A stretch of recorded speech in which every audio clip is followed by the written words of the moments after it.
Hello everyone ဒီနေ့ vlog မှာတော့ဘက်ကနေwaterfall လို့သွားတဲ့ခရီးစဉ်လေးကိုမျှဝေပေးချင်တာဖြစ်ပါတယ်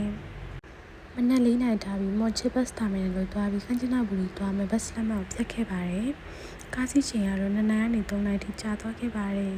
။လမ်းတစ်လျှောက်လုံးနဲ့တဘာဝမြင်ကွင်းတွေနဲ့အရန်လာပါတယ်။ကန်းချနာဘူရီရောက်တော့တော်တော်ပင်ပန်းသွားတာနဲ့ hostel လေးငှားပြီးတော့ခဏလေးနားခဲ့ပါတယ်ပြီးမှဝတ်စားတွေလဲပြီးတော့အဲ့ဒါကိုခရီးဆက်ပါတယ်အဲ့တော့ဘတ်ကားနဲ့လည်းသွားလို့ရပါတယ်ဘတ်ကားလေးအဲ့ဒီ main road မှာစောက်ပြီးတော့ပေါ့နော်ဒါပေမဲ့ကိုကလွတ်လပ်လပ်သွားချင်တဲ့အတွက်ကြောင့် motor bicycle လေးငှားခဲ့ပါတယ်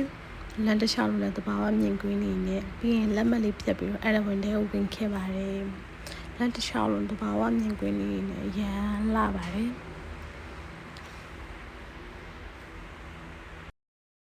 ပြီးတော့ hiking လုပ်ရမယ်တူတူအုတ်ထုပ်လေးကိုလည်းအမတ်တရအနေနဲ့ပြန်ဝေခဲ့ပါတယ်အမမန်တို့ဒီ trip ကို plan လုပ်တဲ့အချိန်မှာ option တစ်ခုရှိခဲ့ပါတယ်ခါရ National Park နဲ့ဒီ Arawan Waterfall ပေါ့နော်ဒါပေမဲ့ Arawan Waterfall ကိုရွေးချယ်ခဲ့ပါတယ်ရေတကွန်ကအဆင့်9ဆင့်ရှိပြီးတော့ရေကစိမ့်ပြောင်နဲ့အရန်လာတယ်တချို့နေရာတွေထဲမှာဆိုရေဝင်ပြီးတော့ရေကူးလို့ရတယ်တချို့တွေကတော့ကူးတယ်ပေါ့နော်ကူးတွေကျတော့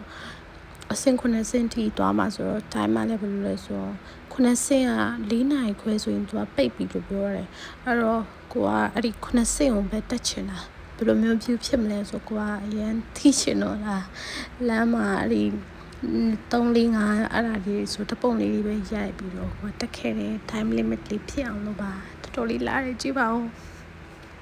အမှန် trip လေးကိုပေါ့နော်လောကနိုင်ပန်းအတွင်းမှာ planning လုပ်ခဲ့ရတဲ့ feeling ပေါ့နော်ညတညလည်းမိတ်ခဲ့ရပါဘူး